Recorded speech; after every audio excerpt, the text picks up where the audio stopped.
മുസ്ലിയാർ, അള്ളാഹു അദ്ദേഹത്തിന് മഗ്ഫിറത്ത് നൽകട്ടെ, മർഹമത്ത് നൽകട്ടെ. നമ്മളൊക്കെ ഉസ്താദന്മാരൊക്കെ വലിയ മഹാന്മാരാണ്, അവരുടെയൊക്കെ ദർജ അള്ളാഹു ഏറ്റിക്കൊടുക്കട്ടെ. അപ്പോൾ പറഞ്ഞു കൊണ്ടുവരുന്ന കാര്യം, നമുക്ക് ഈ കാലഘട്ടത്തെ നമുക്ക് രണ്ടാക്കി തിരിക്കാം. അതായത് AD 632 ജൂൺ 8 ഹബീബായ റസൂലുള്ളാഹി സ്വല്ലല്ലാഹു അലൈഹി വസല്ലം വഫാത്താകുന്ന കാലം മുതൽ AD 644 നവംബർ വരെയുള്ള കാലഘട്ടമാണ് ഷെയ്ഖാനിയുടെ കാലഘട്ടം, സിദ്ദീഖ് റളിയല്ലാഹു അൻഹുവിന്റെയും ഫറൂഖ് റളിയല്ലാഹു അൻഹുവിന്റെയും. പിന്നെ AD 644 നവംബർ മുതൽ AD 644 നവംബർ മുതൽ AD 661 ജനുവരി വരെയുള്ള കാലഘട്ടം. ആ കാലഘട്ടം ബഹുമാനപ്പെട്ട ഹബീബായ റസൂലുള്ളാഹിയുടെ 2 മരുമക്കളുടെ കാലഘട്ടം. അതായത് സയ്യിദുനാ ദുന്നൂറൈനി ഉസ്മാൻ ഇബ്നു അഫ്ഫാൻ റളിയല്ലാഹു അൻഹുവിന്റെയും ബഹുമാനപ്പെട്ട സയ്യിദുനാ അലി ബിൻ അബി ത്വാലിബ് റളിയല്ലാഹുവിന്റെ കാലഘട്ടം. അതായത് 32 മുതൽ 44 വരെ 2 കൊല്ലം ബഹുമാനപ്പെട്ട സയ്യിദുനാ സിദ്ദീഖ് തങ്ങളും 10 കൊല്ലം സയ്യിദുനാ ഫറൂഖ് തങ്ങളും, അങ്ങനെ 12 കൊല്ലവും. പിന്നെ 18 കൊല്ലം എന്ന് പറഞ്ഞാൽ AD 644 മുതൽ AD 661 ജനുവരി വരെയുള്ള 18 വർഷവും. മനസ്സിലായില്ലേ നിങ്ങൾക്ക്? ഈ 2 കാലഘട്ടത്തിനും 2 രീതികളാണ് ഉള്ളത്. അതായത് സാമൂഹിക തലത്തിൽ ചില പ്രശ്നങ്ങൾ ഉണ്ടായ കാലഘട്ടമാണ് 2ാം കാലഘട്ടം. അത് സയ്യിദുനാ ഉസ്മാൻ ഇബ്നു അഫ്ഫാൻ റളിയല്ലാഹു കാലഘട്ടത്തിൽ ഉടലെടുത്തു സാമൂഹിക പ്രശ്നം. അതിന്റെ പിന്നിലൊക്കെ മുനാഫിക്കുകളാണെങ്കിൽ പോലും ചില ആളുകളും അതിൽ വശംവദരായിപ്പോൾ സാമൂഹിക പ്രശ്നങ്ങൾ, അതായത് മതപരമായ പ്രശ്നങ്ങളല്ല, സാമൂഹിക രാഷ്ട്രീയ പ്രശ്നങ്ങൾ. അത് ബഹുമാനപ്പെട്ട സയ്യിദുനാ ഉസ്മാൻ ഇബ്നു അഫ്ഫാൻ റളിയല്ലാഹു അൻഹു വഫാത്താകുന്നത് AD 656 ജൂണിലാണെന്ന് ഞാൻ നിങ്ങളോട് പറഞ്ഞു. പിന്നെ 661 ജനുവരി വരെയുള്ള 5 വർഷം കാലഘട്ടമാണ് സയ്യിദുനാ അലി ബിൻ അബി ത്വാലിബ് റളിയല്ലാഹുവിന്റെ കാലഘട്ടം. ഈ കാലഘട്ടത്തിൽ ആ ചേരിതിരിവ് അതിശക്തമാവുകയും ചെയ്തു. ദീനി കാര്യത്തിലല്ല, സാമൂഹിക രാഷ്ട്രീയ കാര്യത്തിൽ. നിങ്ങൾ നല്ല ബോധവാന്മാരായാൽ 2ാം ഭാഗം പറയും. മനസ്സിലാവണില്ലേ നമുക്ക്?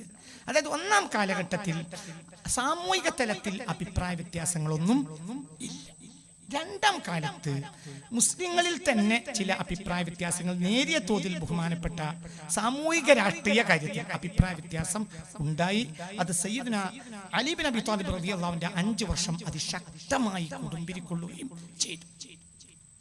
അല്ലാഹു മുഖദ്ദിറായ റബ്ബ് എന്തിനായിരിക്കും ഇങ്ങനെ ഒരു കാര്യം ചെയ്തത് എന്ന് ചിന്തിച്ചാൽ നമുക്ക് വലിയ ഉത്തരം കിട്ടണം.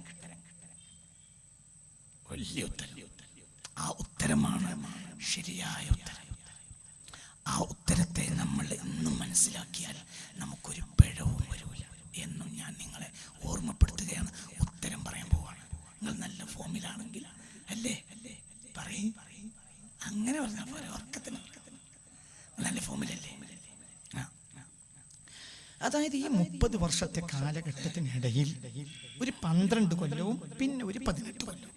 ഈ 18 കൊല്ലത്തിൽ നേരിയ നിലക്കുള്ള അഭിപ്രായ വ്യത്യാസം ഉസ്മാൻ ബിൻ അഫ്ഫാൻ റളിയല്ലാഹുവിന്റെ കാലഘട്ടത്തിൽ മുനാഫിക്കുകൾ ഉണ്ടാക്കി. പിന്നെ മുസ്ലിങ്ങളിലേക്കും അത് പടർന്നു. എന്നാൽ വല്ലാതെ കത്തിപ്പൊങ്ങിയില്ല. എന്നാലും അതിൻ്റെ ഒരു ഭാഗം തന്നെയാണ് ബഹുമാനപ്പെട്ട തെറ്റിദ്ധരിക്കപ്പെട്ട ചില മുസ്ലിങ്ങൾ ഉണ്ടായി. ചില സാമൂഹിക പ്രശ്നങ്ങൾ ഉണ്ടായി. ആളുകൾ തെറ്റിദ്ധരിച്ചു. രാഷ്ട്രീയപരമായ ചില അഭിപ്രായ വ്യത്യാസങ്ങൾ ഉടലെടുത്തു.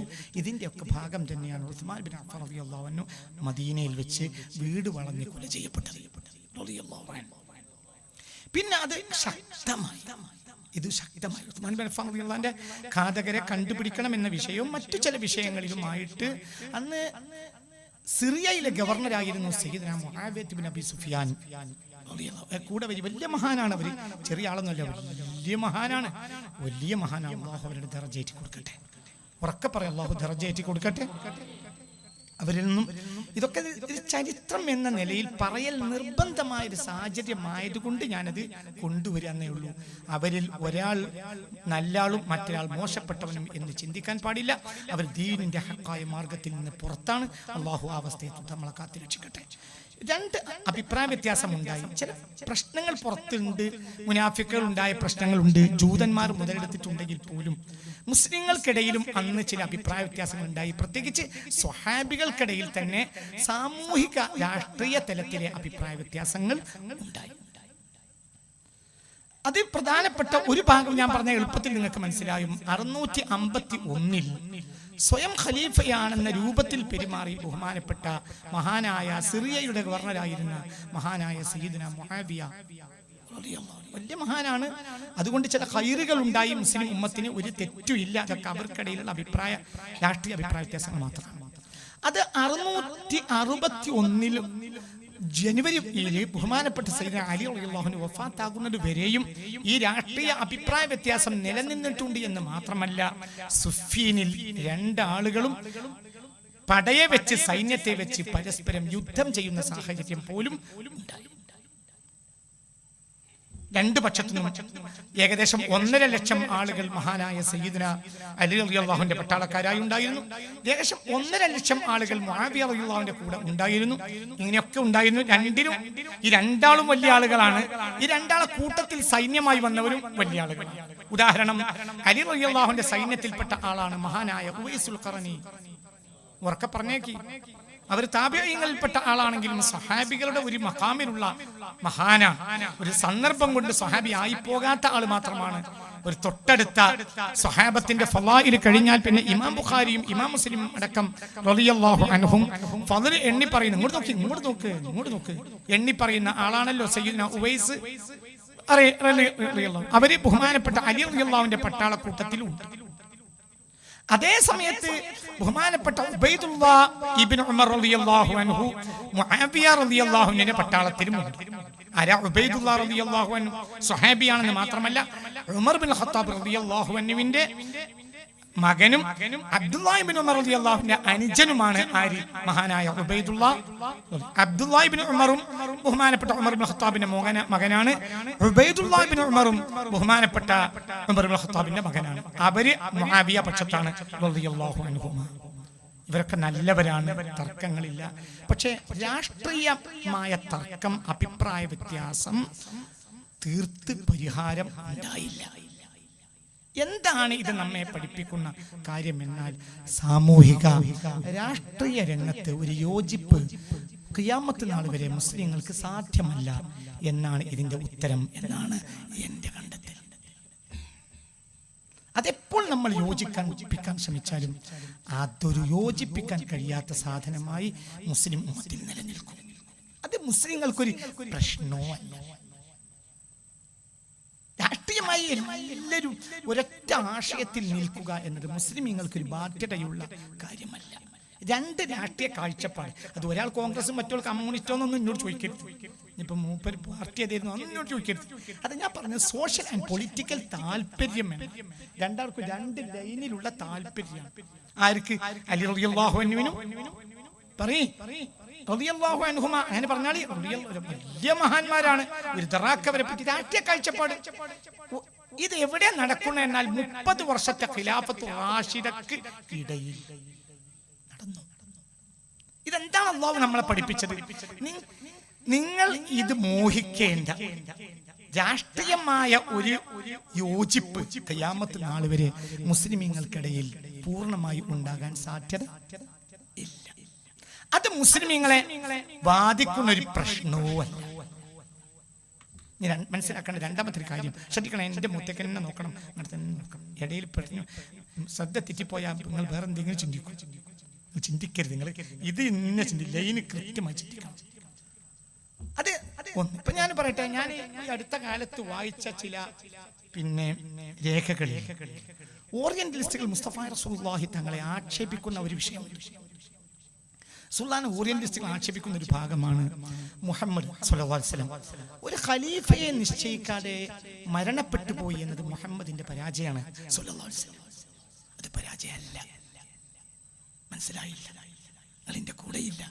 അതായത് റസൂലുള്ളാഹി മദീനയിലെ സർവ്വസമ്മതനായ ഭരണാധികാരിയാണ്. അല്ലാഹുവിന്റെ റസൂലും താൻ മരിച്ചു പോയാൽ ഇന്ന ആളായിരിക്കണം രാഷ്ട്രീയപരമായി നിങ്ങളെ സൈനികമായും രാഷ്ട്രീയപരമായും മറ്റുള്ള കാര്യങ്ങളിലും നിങ്ങളെ നയിക്കേണ്ട ഒരു പിൻഗാമിയുടെ പ്രത്യേകമായ പേര് നിർദ്ദേശിക്കാതെ മുഹമ്മദ് സ്വല്ലല്ലാഹു അലൈഹി വസല്ലം മരിച്ചുപോയി എന്നത്, വഫാത്തായി പോയി എന്നത് റസൂലുള്ളാഹിയുടെ ഒരു കുറ്റമായി ഓറിയന്റലിസ്റ്റുകൾ എണ്ണാറുണ്ട്. അത് മുസ്ലിം സമുദായത്തിന് ഒരു കുറ്റമല്ല. എന്തുകൊണ്ട്? ആര് ഭരിച്ചു, രാഷ്ട്രീയം ആര് കൈകാര്യം ചെയ്തു എന്നത് മുസ്ലിമീങ്ങൾക്കൊരു വലിയ വിഷയം അല്ല. മുസ്ലിങ്ങൾക്ക് ദുനിയാവ് അദ്ദുനിയാ പറഞ്ഞാൽ അത് നാടന്മാർക്ക് വരെ കിട്ടുന്ന ഹദീസാണ്. കന്നുകൂട്ടുന്നവർക്ക് മറ്റെന്താ പറയാ തട്ടുകട നടത്തുന്നവർക്കൊക്കെ കിട്ടുന്ന ഹദീസാണ്. എന്ത് അദ്ദുനിയാ മസ്റഅത്തുൽ ആഖിറ. മസ്റഅ ഏതായാലും പൊരയല്ല. മസ്റഅ എന്ന മസ്റഅ പൊരയല്ല, മസ്കനല്ല. വല്ലാഹു യദ്ഉ ഇലാ മസ്റഅത്തി ദുനിയ എന്നല്ല, വല്ലാഹു യദ്ഉ ഇലാ ദാരിസ്സലാം. അപ്പോൾ അത് ഓറിയന്റലിസ്റ്റുകൾ റസൂലുള്ളാഹി സ്വല്ലല്ലാഹി അലൈഹി വസല്ലം തങ്ങളെ ആക്ഷേപിക്കാൻ വേണ്ടി പറയുന്ന ഒരു ഇഷ്യൂ ആണ്, ഒരു പ്രശ്നമാണ്. എന്ത്? മുഹമ്മദ് തന്റെ രാഷ്ട്രീയ പിൻഗാമിയെ നിശ്ചയിക്കാതെ പോയി. അവർ വിചാരിക്കുന്ന രാഷ്ട്രീയ നേതാവ് എന്ന രൂപത്തിൽ മനസ്സിലാക്കിയ തെറ്റാ. അങ്ങനെ രാഷ്ട്രീയ നേതാവല്ല മുഹമ്മദ് മുസ്തഫ. എന്നാൽ രാഷ്ട്രീയം ലഭിക്കില്ലേ? ഉണ്ട്. കാരണം ദുനിയാവുമായി ബന്ധപ്പെട്ട കാര്യങ്ങളൊക്കെ റസൂലുള്ളാഹി ഉമ്മത്തിനെ പഠിപ്പിച്ചിട്ടുണ്ട്. പക്ഷെ അതൊക്കെ ഒരു നിസ്സാരപ്പെട്ട കാര്യമാണ്. അതിലിനി ആരെ ഭരണാധികാരിയായി നിശ്ചയിച്ചാലും അവർ നിശ്ചയിക്കട്ടെ. ഒരു ഖലീഫയെ തന്നെ റസൂലുള്ളാഹി പറഞ്ഞയച്ചു കൊടുത്താൽ പോലും അടുത്ത ഖലീഫയെ ആര് പറഞ്ഞു കൊടുക്കും? മനസ്സിലായില്ലേ നിങ്ങൾക്ക്? അപ്പൊ കീഴ്വഴക്കം അങ്ങനെ ആക്കേണ്ട. അത് ആര് ഭരിച്ചാലും പ്രശ്നമില്ല എന്നല്ല. ഒരു സംഘ ആളുകൾ ഒരിക്കൽ നബിയോട് ചോദിക്കുന്നുണ്ട്, നിങ്ങൾക്ക് ശേഷം നബിയെ ഞങ്ങളെ മോശപ്പെട്ട ഏകാധിപതികൾ ഭരിച്ചാൽ ഞങ്ങൾ എന്ത് ചെയ്യണം നബിയെ? ഫഖാല ഫസ്ബിറു, എങ്കിൽ നിങ്ങൾ ക്ഷമിക്കണം. ഞങ്ങൾ എത്ര കാലം ക്ഷമിക്കണം നബിയെ? ഹൗലുങ്കരയിൽ ഞാൻ നിൽക്കുന്നത് കാണുന്നത് വരെ ക്ഷമിക്കണം. അതായത് ദുനിയാവും മുഴുവനും നിങ്ങൾ രാഷ്ട്രീയ നേതൃത്വത്തിന്റെ പേരിൽ ക്ഷമിച്ചു പോയാലും പ്രശ്നമൊന്നുമില്ല. അത് നമുക്കൊരു വലിയ കാര്യമല്ല. അതേസമയം ഒരു രാഷ്ട്രീയ സുസ്ഥിരത അല്ലെങ്കിൽ ഒരു രാഷ്ട്രീയ സർവ സംവിധാന ഐക്യം എന്നത് മുസ്ലിം ഉമ്മത്തിൽ നേടിയെടുക്കുക അസാധ്യമാണ് എന്നാണ് എൻ്റെ ഒരു കണ്ടെത്തൽ. അത് വളരെ വസ്തുതയാണ്. എന്തുകൊണ്ട്? ഇത് അള്ളാഹുവിന്റെ ഒരു പ്രത്യേകമായ ഒരു ദൃഷ്ടാന്തമാണ്. കാരണം ഈ അഭിപ്രായ വ്യത്യാസം, ഈ രാഷ്ട്രീയ അഭിപ്രായ വ്യത്യാസം ഖിലാഫത്തുർ റാഷിദക്ക് ശേഷം, ഖിലാഫത്തുർ റാഷിദ നടക്കുന്ന 30 കൊല്ലമാണല്ലോ. ഈ 30 കൊല്ലത്തിന് ശേഷമാണ് ഈ രാഷ്ട്രീയ അഭിപ്രായ വ്യത്യാസം ഉണ്ടാകുന്നതെങ്കിൽ നമുക്ക് എങ്ങനെ ചിന്തിക്കായിരുന്നു? ഖിലാഫത്തുർ റാഷിദയിൽ അഭിപ്രായ വ്യത്യാസം ഉണ്ടായില്ല, പിന്നെയാണ് അഭിപ്രായ വ്യത്യാസം ഉണ്ടായത് എന്ന് ചിന്തിക്കാമായിരുന്നു. പക്ഷെ അതേ സമയത്ത് ഈ ഖിലാഫത്തുർ റാഷിദയിലെ വലിയ ഒരു കാലഘട്ടത്തിൽ അഭിപ്രായ വ്യത്യാസം ഉണ്ടായെന്ന് മാത്രമല്ല, അതിൽ ഏറ്റവും കരുത്തനായ സയ്യിദ്ന ഉസ്മാൻ ഇബ്നു അഫ്ഫാൻ, സയ്യിദ്ന അലിയുൽ മുർത്തള, ഉറക്കപ്പറ സയ്യിദ്ന അലിയുൽ മുർത്തള റളിയല്ലാഹുവിന്റെ കാലഘട്ടത്തിൽ ഒരു ദിവസം പോലും രാഷ്ട്രീയമായ ഒരു യോജിപ്പിനും ഒരു സമാധാനത്തിനും എത്താതെ 6 മാസം ചിരിച്ചില്ല എന്നുള്ള താരീഖ് പല സ്ഥലങ്ങളിലും കാണുന്നു. വഫാത്തിനോട് തൊട്ട 6 മാസം അവർ ചിരിച്ചിട്ടേ ഇല്ല. എന്തുകൊണ്ട്? അത്രയും സാമൂഹിക പ്രശ്നങ്ങളാണ്. എന്നാൽ ഇതൊന്നും ദീനിനെ ബാധിച്ചതും ഇല്ല. ഇനി നമുക്ക് വീണ്ടും തിരിച്ചു പോരാം. നല്ല ഫോമിലാണെങ്കിൽ ഈ കാലത്തേക്ക് ഞാൻ വീണ്ടും തിരിച്ചു വരും. എന്നാൽ ഇവിടെ വളരെ ചിന്തിക്കേണ്ട ഒരു കാര്യം, ഈ ഖിലാഫത്തുർ റാഷിദയിലെ 1ാം കാലം എന്ന 2 ഭരണാധികാരികളുടെയും പിന്നീട് വന്ന 2 ഭരണാധികാരികളുടെയും കാലഘട്ടത്തിൽ ദീനീ വിഷയത്തിൽ ഒരു സുന്നത്തിന്റെ അല്പത്തിൽ പോലും യാതൊരു അഭിപ്രായ വ്യത്യാസവും അവർക്കിടയിൽ ഇല്ല. ഇതാണ് പ്രശ്നം. നമ്മൾ പാട്ടിമറിച്ചു, നമ്മൾ ഹക്കിൽ നിന്ന് തെറ്റിപ്പോയി എന്നതിന് ഏറ്റവും വലിയ തെളിവ് ഈ അടുത്ത കാലഘട്ടത്തിൽ നമ്മൾക്കിടയിൽ വരുന്ന മുദ്രാവാക്യം, ദീനിൽ എന്ത് അഭിപ്രായക്കേടുകൾ നടന്നാലും രാഷ്ട്രീയമായി നമ്മളെല്ലാവരും യോജിക്കണമെന്ന്. അപ്പോൾ നമ്മൾ മാ അന അലൈഹി വഅസ്ഹാബി എന്നതിൽ നിന്ന് പുറത്തു പോയി എന്ന് പറയാനുള്ള ഒരു സ്വാതന്ത്ര്യം നിങ്ങൾ എനിക്ക് തരണം. ഒന്ന് വിചാരിക്കരുത്. നീ വിചാരിച്ചാൽ ഞാൻ പറയും. ഞങ്ങൾ തുടക്കം തന്നെ പറഞ്ഞിട്ടുണ്ട്, ഒരു ഗവേഷണം നടത്തുന്ന ആൾക്ക് തെറ്റിയാലും നിങ്ങൾ ക്ഷമിക്കണം. അടിപൊളിക്കാണെങ്കിൽ മാത്രം നീറ്റുന്നാൽ മതി. അടിപൊളിക്കൂല, അടി തീയണ. രാഷ്ട്രീയ സുസ്ഥിരത അല്ലെങ്കിൽ യോജിപ്പ് നിങ്ങൾ എന്ത് ശ്രമിച്ചാലും ഉണ്ടാക്കാൻ കഴിയില്ല, ഒരിക്കലും കഴിയില്ല. ഇനി ഈ ആളുകളെ പറ്റിയും ഞാൻ പറഞ്ഞില്ല. ഈ രാഷ്ട്രീയ അഭിപ്രായക്കേടുകളിൽ വന്ന വലിയ കുബാരിയങ്ങളായ സ്വഹബത്ത് അവരാരാ? അവർക്ക് വഹയില്ലെങ്കിലും അവർ മുൽഹമീങ്ങളാ. അവർക്ക് എന്തുണ്ട്? ഇൽഹാമുണ്ട്, കശ്ഫുണ്ട്, നൂറുണ്ട്.